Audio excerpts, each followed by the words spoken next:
Imagine being burned alive for an idea, not for a crime, not for treason, but for daring to imagine a universe far grander than anyone had ever conceived. This is the story of Giordano Bruno, the man who saw infinity in the night sky and paid the ultimate price for his vision. On a cold February morning in the year 1600, the bustling Roman square of Campo de Fiori became the stage for a horrific spectacle. A man, gagged with an iron clamp to silence his final words, was led to a stake.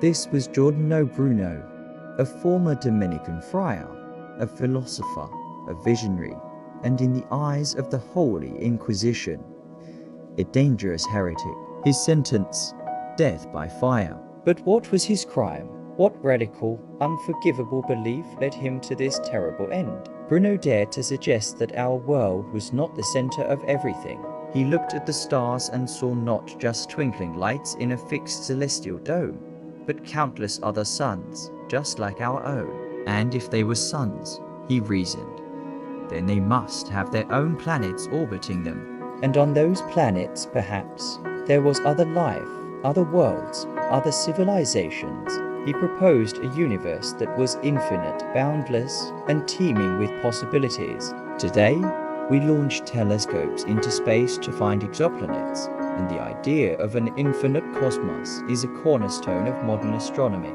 But in the 16th century, this was pure heresy. The established doctrine, held sacred by the Church, was that of a finite universe created by God with earth and humanity at its very center. Everything revolved around us. Bruno's ideas didn't just challenge astronomical models, they challenged humanity's special place in creation, the very foundation of religious and social order. So, who was this man who dared to think the unthinkable? Born Filippo Bruno in Nola, near Naples, in 1548, he joined the Dominican order at a young age, taking the name Giordano. He was brilliant, with a prodigious memory, but also restless and insatiably curious.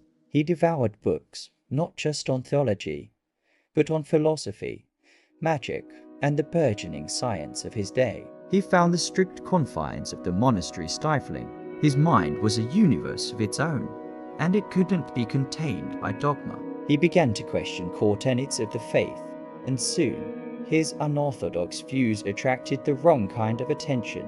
Facing charges of heresy, he made a fateful decision. He fled. He cast off his friar's robes and began a life on the run.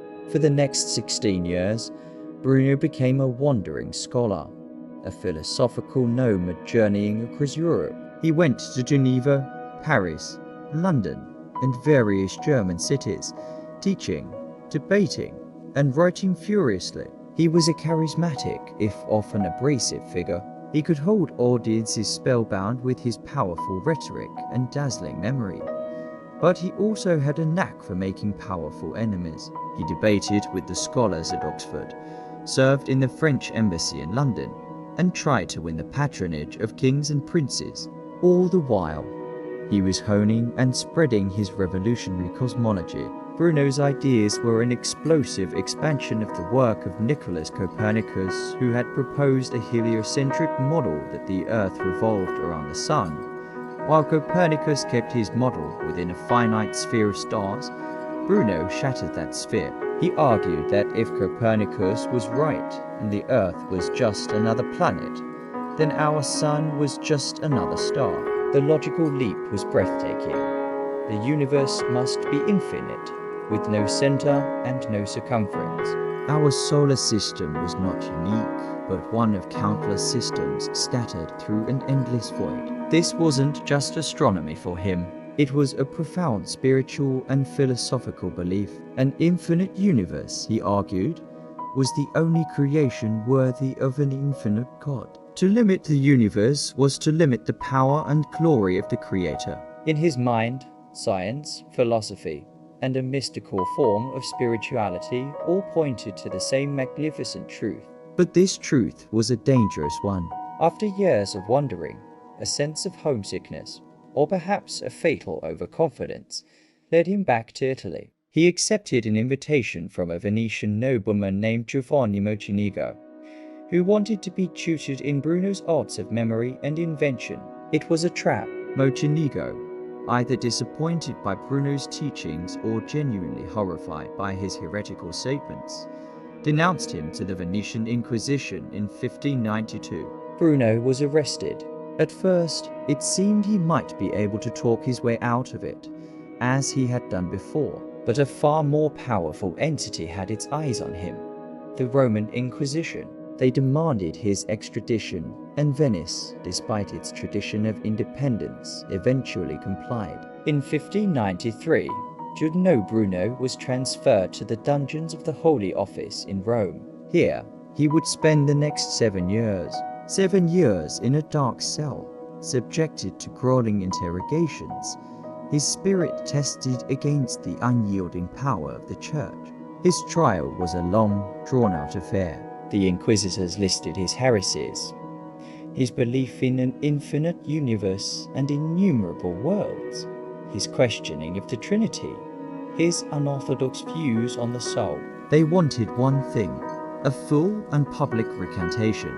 They wanted him to get on his knees and admit his ideas were errors. This was a common practice. Galileo Galilei, a few decades later, would famously recant under similar pressure to save his own life. But Bruno was not Galileo. He was willing to debate, to clarify, to argue that his philosophical views didn't contradict true faith. But he could not, renounce the core of his vision. To do so would be to deny the truth he had glimpsed, to betray his own mind and soul.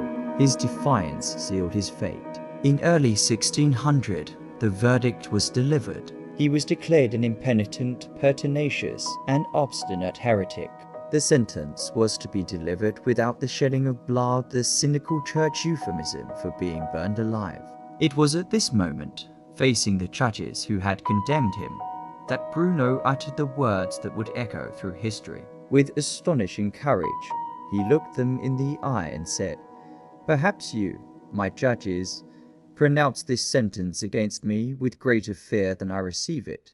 He saw that it was not he who was truly on trial, but the closed-minded system that feared new ideas more than anything. His body would burn, but their fear would be their legacy. And so, on February 17, 1600, he was executed. The iron gag, the brank, was forced into his mouth to prevent him from addressing the crowd, to deny him a final moment of martyrdom. They feared his words even as the flames rose to consume him. The church did everything it could to erase him. His books were banned, placed on the index of forbidden books, and his name was meant to be forgotten. For centuries, it almost worked. He became a footnote, a shadowy figure of a heretic. But truth has a way of rising from the ashes. As science progressed, as telescopes grew more powerful, Bruno's vision began to look less like heresy and more like prophecy. The stars did turn out to be other suns. We did discover other planets. The universe did reveal itself to be vaster and more wondrous than his inquisitors could have ever imagined. By the 19th century, Bruno was rediscovered. He was no longer a heretic, but a hero, a martyr for science, a champion of free thought who stood against tyranny. In 1889, in a powerful act of defiance, a statue was erected in the very square where he was burned, Campo de Fiori. The monument, funded by international subscription, shows a defiant, cowed Bruno, his gaze directed towards the Vatican. He stands there today, a permanent symbol of the human spirit's relentless quest for knowledge and the courage it takes to challenge the dogmas of the age. Giordano Bruno's story is a chilling reminder of the price of free thought, but it is also a powerful testament to the resilience of the human intellect. He lived in a time when a single idea could cost you your life, yet he chose his truth over his life. His legacy is not just in the astronomical concepts he championed, but in the unwavering courage to ask what if, and to follow that question wherever it leads, even into the fire.